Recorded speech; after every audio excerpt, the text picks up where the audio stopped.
Allerleirauh, or the many-furred creature. There was once upon a time a king who had a wife with golden hair, and she was so beautiful that you couldn't find anyone like her in the world. It happened that she fell ill, and when she felt that she must soon die, she sent for the king and said, "If you want to marry after my death, make no one queen unless she is just as beautiful as I am, and has just such golden hair as I have. Promise me this." After the king promised her this, she closed her eyes and died. For a long time the king was not to be comforted, and he did not even think about taking a second wife. At last his counselor said, "The king must marry again so that we may have a queen." So messengers were sent far and wide to seek for a bride equal to that of the late queen in beauty. But there was no one in the wide world, and if there had been, she could not have had such golden hair. The messengers came home again, not having been able to find their queen. Now, the king had a daughter who was just as beautiful as her dead mother, and had just as such golden hair. One day, when she had grown up, her father looked at her and saw that she was exactly like her mother, and he said so to his counselors. "Well, I will marry my daughter to one of you, and she will be queen, for she is exactly like her dead mother, and when I die her husband shall be king." But when the princess heard of her father's decision, she was not at all pleased, and said to him, "Before I do your bidding, I must have 3 dresses. One as golden as the sun, one as silver as the moon, and one as shining as the stars. Besides these, I want a cloak made from 1,000 kinds of skin. Every animal in your kingdom must give a piece of his skin to it." But she thought to herself, "This will be quite impossible, and I shall not have to marry someone I do not care for." The king, however, was not to be turned from his promise, and he commanded the most skilled maidens in his kingdom to weave the 3 dresses. One as golden as the sun, one as silver as the moon, and one as shining as the stars. And he gave orders to all the huntsmen to catch one of each kind of beast in his kingdom, and to get a bit of its skin to make a cloak of 1,000 pieces of fur. At last, when all was ready, the king commanded the cloak to be brought to him, and spread it out before the princess, and said, "Tomorrow shall be your wedding day." When the princess saw there was no more hope of changing her father's resolution, she determined to flee away. In the night, when everyone else was sleeping, she got up and took 3 things from her treasures: a gold ring, a little gold spinning wheel, and a gold reel. She put the sun, the moon, and the star dresses in a nutshell, and drew on the cloak of many skins, and made her face and hands blackened with soot. Then she commended herself to God, and went out and traveled the whole night till she came to a large forest, and as she was very much tired, she sat down in the middle of a hollow tree, and there she fell asleep. The sun rose, and she slept on and on, although it was nearly noon. Now it happened that the king to whom the wood belonged to was hunting in it. When his dogs came to the tree, they sniffed and ran around and round it, barking. The king said to his huntsman, "See what sort of wild beast is in there." The huntsman went in, then came back and said, "In the hollow tree there lies a wonderful animal that we don't know, and we have never seen one like it. Its skin has been made of 1,000 pieces of fur, and is trying to lay down to sleep." The king said, "See if you can catch it alive, and then fasten it to the cart, and we will take it with us." When the huntsman seized the maiden, she awoke and was frightened, and cried out to them, "I am a poor child forsaken by my father and mother. Take pity on me and let me go with you." Then they said to her, "Many-furred creature, you can work in the kitchen. Come with us and sweep the ashes together." So they put her in the cart, and they went back to the palace. There they showed her a tiny room under the stairs, where no daylight came, and said to her, "Many-furred creature, you can live and sleep here." Then she was sent into the kitchen, where she carried wood and water, poked the fire, washed vegetables, plucked fowls, and swept up the ashes, doing all the daily work. So Many-furred Creature lived for a very long time in great poverty. Ah, beautiful king's daughter, what is going to befall you?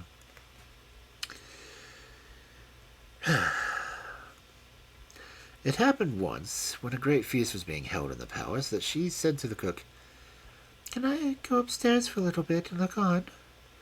I will stand outside the doors." And the cook replied, Yes, you can go up, but in half an hour you must be back down here to sweep up the ashes." Then she took her little oil lamp and hid in her little room, and drew off her fur cloak, washed off the soot from her face and hands and feet, and with the beauty shone forth once again, and it was as if one sunbeam after another coming back out of the black cloud. Then she opened the nut and took out the dress as golden as the sun, and when she had done this, she went up to the feast, and everyone stepped out of her way, for no one knew her, and they thought she must be a king's daughter. But the king came towards her and gave her his hand and danced with her, thinking to himself, "My eyes have never beheld anyone so fair." And when the dance was ended, she curtsied to him, and when the king looked around, she disappeared. No one knew where. The guards who were standing before the palace were called and questioned, but no one had seen her leave. She had run to her little room and had quickly taken off her dress and made her face and hands black and put on the fur, and was once more the many-furred creature. When she came into the kitchen and was setting about her work, sweeping the ashes together, the cook said to her, "Oh, let that wait until tomorrow. Just cook the king's soup for me. I want to have a little peep at the company upstairs. But be sure that you don't let the fare fall into it, otherwise you will get nothing to eat in the furniture." So the cook went away, and Many-furred Creature cooked the soup for the king. She made a bread soup as well as she possibly could, and when it was done, she fetched her gold ring out of her little room, and laid it in the tureen in which the soup was to be served up. When the dance was ended, the king had his soup brought to him and ate it, and it was so good that he thought he had never tasted such soup in his life. But when he came to the bottom of the dish, he saw a gold ring lying there, and he could not imagine how it had got in. Then he commanded the cook to be brought before him, and the cook was quite terrified to hear the demand, honestly, and said to the Many-furred Creature, "You must have let a hair fall into the soup, and if you have, you deserve a good beating." When he came before the king asked who had cooked the soup. The cook answered, "I cooked it." But the king said, "That's not true, for it is quite different and much better soup than you have ever cooked." Ouch. Then the cook said, I must confess, I did not cook the soup. The Many-furred Creature did." "Let her be brought before me," said the king. When the Many-furred Creature came, the king asked her who she was. "I'm a poor child without father or mother." Then he asked her, "What do you do in my palace?" "I am of no use except to have boots thrown at my head." "How did you get the ring which was in the soup?" he asked. "I know nothing at all about the ring," she answered. So the king could not find out anything, and was obliged to send her away. After a time, there was another feast, and Many-furred Creature begged the cook, as at the last one, to let her go and look on. He answered, "Yes, but come back in half an hour and cook the king the bread soup that he likes so much." So she ran back to her little room, washed herself quickly, took off the dress, and put on the dress of silver as the moon from the nut. Then she went upstairs. looking just like a king's daughter. And the king came towards her, delighted to see her again, and as the dance had just begun, they danced together. But when the dance was ended, she disappeared again so quickly that the king could not see which way she had gone. She ran to her little room and changed herself once more into a many-furred creature, and went into the kitchen to cook the bread soup. When the cook went upstairs, she fetched her silver spinning wheel and put it in the dish so that the soup was poured over it.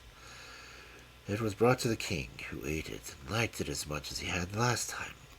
He had the cook sent for, and again he had to confess that many-furred creature had cooked the soup. Then the many-furred creature came before the king, but again she said that she was of no use except to have boots thrown at her head, and she knew nothing at all about a golden spinning wheel. Yeah. When the king had a feast for the third time, things did not turn out quite the same as the other two. The cook said, "You must be a witch, many-furred creature, for you always put something in the soup, so that it is so much better and nicer tasting than when I cook it." But because she begged hard, he let her go up for the usual time. Now she put on the dress as shining as the stars and stepped into the hall in it. The king danced again with the beautiful maiden, and thought she never looked more beautiful. And while he was dancing, he put the gold ring on her finger, seeing her without it. Well, without her seeing it anyway. And he commanded that the dance should last longer than usual. When it was finished, he wanted to keep her hand in his, but she broke from him and sprang so quickly away among the other people that she vanished from sight. She ran as fast as she could to get to her little room under the stairs, but because she had stayed too long beyond the half hour, she could not stop to take off the beautiful dress, but only threw the fur cloak over it. And in her haste, she did not make herself quite so black with the soot. One finger was still white. The many-furred creature now ran into the kitchen, cooked up the king's bread soup, and when the cook had gone, she laid the gold reel in the dish. When the king found the reel at the bottom, he had many-furred creature brought to him, and then he saw her white finger, and the ring which he had put on her hand during the dance. Then he took her hand and held it tightly, and as she was trying to get away, she undid the fur cloak a little bit, and the star dress shone out. The king seized the cloak and tore it off of her. Her golden hair came down, and she stood there in her full splendor, and could not hide herself away any more. And when the soot and ashes had been washed off of her face, she looked more beautiful than anyone in the world. But the king said, "You are my dear bride, and we shall never be separated from one another." So the wedding was celebrated, and they lived happily ever after.